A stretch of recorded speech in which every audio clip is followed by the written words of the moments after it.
Huwag daw magpabudol sa 20 pesos na bigas. Yung NFA rice, kaya 35 pesos na lang yun dahil subsidized ng sarili nating buwis. So kumuha pa sila ng another 15 pesos mula sa buwis natin para mabola tayong 20 pesos na lang ang kilo ng bigas. Paano kung kumuha pa sila ng dagdag 10 pesos pa mula sa buwis natin? Para dyan, maniniwala rin kayo pag 10 pesos na lang ang kilo ng bigas sa ating magaling na administrasyon?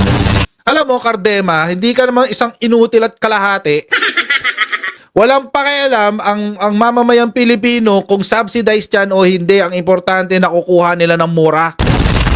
This is what I can say. At least, the taxpayers' money is working for the benefit of the people of the Philippines. Hindi katulad nung 125 million confidential funds napunta sa sikmura ni Sara Duterte.